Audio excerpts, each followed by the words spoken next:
Perfect. Good afternoon. So, ngayon, mag-pro-prom tayo ng ating mga mulberry plant. So, ito, bali apat to. Itong native natin, saka ito yung sa mga Australian variety ko na mulberry. So, susubukan natin itong pabungahin. So, ang paraan ng pagpabunga dito is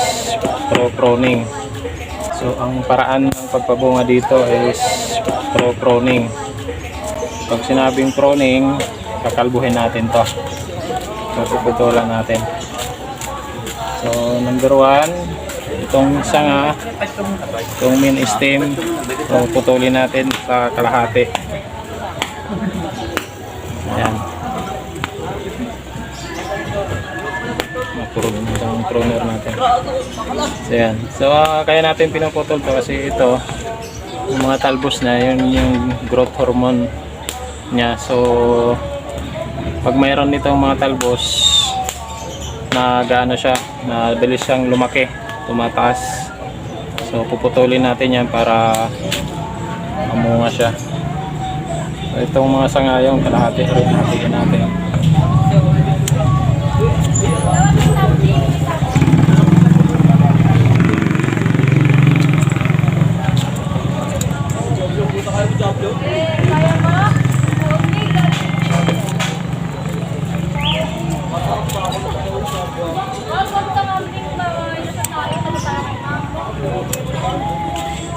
Tanggalin natin yung mga dahon. So yan, na-pruning na natin tong isa. Ang pagtubo nito, yung mga yan, bawat buko niya tutubo, may mga tutubo yan na dahon, sanga. Kasabay na nun yung pagsibol niya is kasabay na yung mga bulaklak. So titingnan natin kung gaano katagal. So ganun din to, i-pruning din natin, hatiin natin.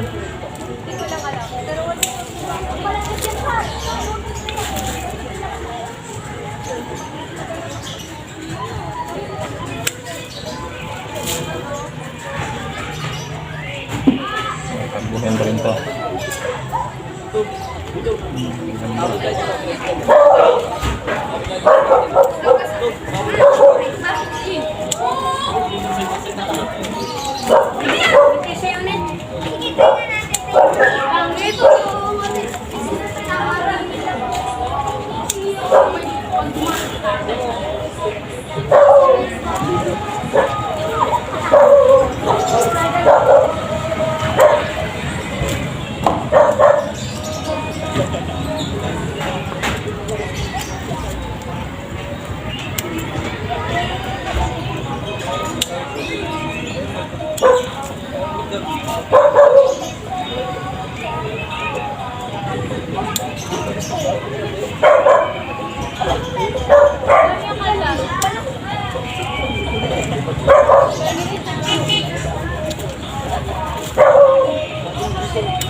wag na natin kasama kasi may vlog.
So ayan mga ka-perfect, nakakalbo na natin.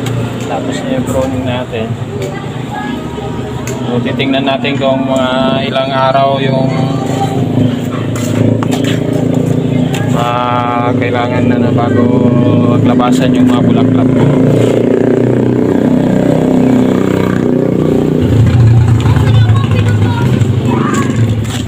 Ayan guys, so kalbo na siya. Dapat na di Kuya Gard, hindi pinapasok. Hindi ko pinansin. Saan?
Ayun mga ka-perfect, hanggang dito na lang muna yung video natin sa araw na ito. So muli, sa hindi pa mga nakasubscribe dyan, please consider subscribing to my channel, Perfect's Vlog. At sa lahat ng ating mga avid supporters, subscribers, followers, so maraming salamat sa walang sawang suporta. Shoutout nga po pala sa lahat ng ASCO Team Global Family sa pamumuno ng aming leader si Mayor Pidi Buques at Ate Ros dyan sa USA, sa aming mga admin at mga co-members dyan sa Middle East at Hong Kong, at syempre yung mga kababayan rin natin na nandito rin sa Pilipinas, mga co-members ng ASCO Team Global. Shoutout sa inyong lahat. Hanggang sa muli, be blessed mga ka-team. Shalom.